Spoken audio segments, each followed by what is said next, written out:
دا خلک څوک دي چې وعدې خوري او قسمونه کوي؟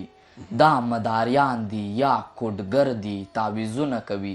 دا د دې ملک سیاستمدار او ایماندار خلک دي، تعلیم یافته او پرمختللي ډېر هوښیار خلک دي، قانون پوهان او دین پوهان او خامین خلک دي، همدا اشراف دي د دې ملک متدین خلک دي. او دوی چرته خپلو کې د یو بل ته ګونډې ورکړي، نه پردي پال دي نه یې پردیو ته هډې ورکړي. دوی خبر نه دي چې پر غرو یا زغنګ تار تیریږي، د دوی لګښت څوک ورکوي، د چا په لار تیریږي.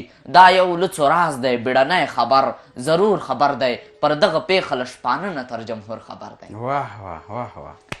دا یو لڅ راز دی، بیړنی خبر ضرور خبر دی، پر دغه پیښه له شپانه نه تر جمهور خبر دی. څوک به در وکاندې خیرې، څوک به م په زیاړې توکي، تاریخ به ستاسې پر قبرونو باندې لاړې توکي. څوک به در وکاندې خیرې، څوک به م په زیاړې توکي، او تاریخ به ستاسې پر قبرونو باندې لاړې توکي. ما ډاروی ما زه پوهېږم چې خطر به وخورم، او ما سر خوړلی دی چې سر به وخورم. بیا وایه. ما ډاروی ما زه پوهېږم چې خطر به وخورم، او ما سر خوړلی دی چې سر به وخورم. خو دا سر په دومره اطاعت او ډیپلوماسۍ نه ارزي، دا ژوند په دومره سر ټیټی او چاپړوسۍ نه ارزي. نو د رزمک کوږک ترنک که د اټک یم، څه پردي وو څه له خپل پښتون نه سپک یم، زه د ورک پښتانه غږ یم لا ورک یم. هغه اوس پروت د مرګ په ستوني کې بیمار د ژبې، د هېواد لوی استاد صمیم لوی څوکیدار د ژبې، په دومره شتو کې د پښتون وطن ګریوان په دې حال، سبا ناګه وګوره او بله ورځ کاروان په دې حال.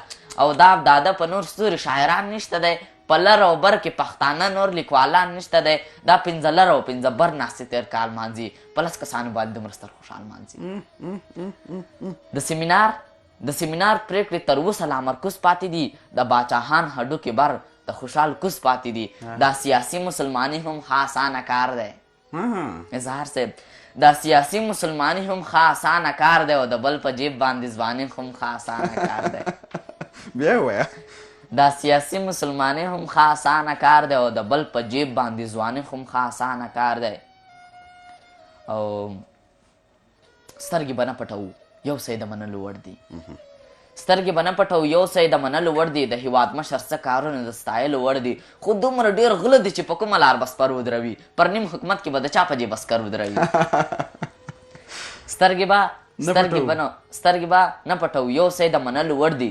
د هېواد مشر څه کارونه د ستایلو وړ دي، خو دومره ډېر غله دي چې په کومه لار به سپر ودروي، پر نیم حکومت کې به د چا په جیب سکر ودروي. چا ویل چې نه منو موږ صلحوال نه منو، موږ خو د لوی افغانستان تر څنګ دیوال نه منو، موږ خپل حق اخلو که هر پل په غرغرو ختل وي، چې لوېشته ځمکه مو د چا د خپو لاندې دل وي.